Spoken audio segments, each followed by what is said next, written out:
Hi, everyone. My name is TJ Hailstock with the National Sports Media Association. Today, I'm with the 2022 Arizona Sports Writer of the Year, Doug Haller. How you doing today? TJ, I'm doing great. Appreciate you having me. All right. So my first question for you, Mr. Haller, is what does receiving this award mean to you? Well, it's really nice to be recognized anytime like this, especially in this business. It's something that I don't take for granted. Excuse me. And it's just I guess it's just when you think back at the work that you do over the course of a year. Sometimes people are reading, sometimes you have no idea. So it's always nice to have something like this at the end of the year, just to kind of as a reflection of your work. Right, right. So what was your first job in this business? How'd you get started? Wow, my first job, I was actually in high school. I think started when I was a junior. I grew up in Richmond, Indiana, Okay. and I would just go after school and take calls from coaches in the sports department, and I would take scores. And it was boring work, but you know I was supposed to just like write two paragraphs on the details of the game, and I started writing 5 or 6 paragraphs, and then I started writing 10 to 12 paragraphs, and I just kept stretching it and stretching it. And that's when as I did that, I got more responsibility, and I made a ton of mistakes, but it was a great learning experience. Right. Good. Good. So how did you go from there to where you are now? What was your path?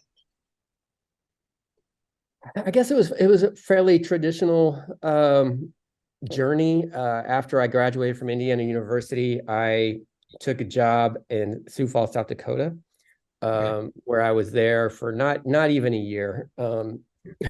Just a little too cold up there, but also learned a lot there. From there, I went and kind of took a year off, and then worked at a small newspaper in Danville, Illinois. And I tell people all the time that when you're in this business at a small newspaper, working obscene number of hours a week, just kind of grinding, those are some of the best memories I have in this business. We had a lot of fun there. I was there for about a year and a half, and then I went to a newspaper in Pensacola, Florida.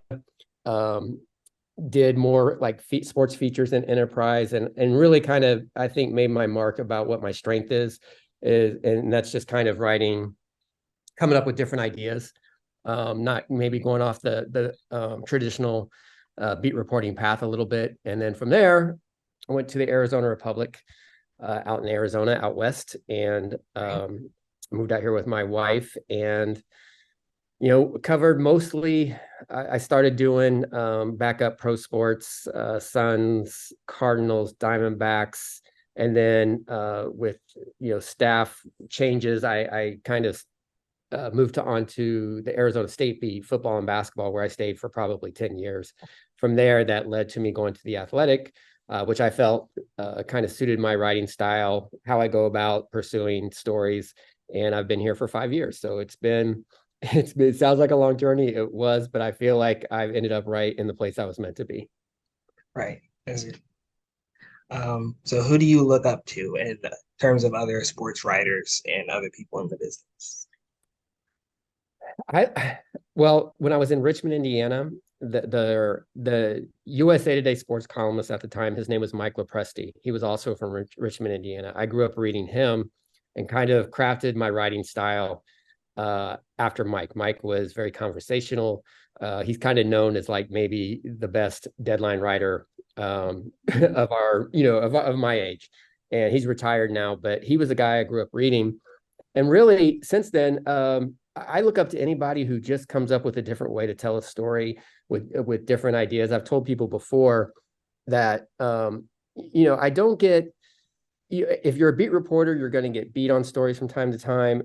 These days, it's really you can catch up quickly to that.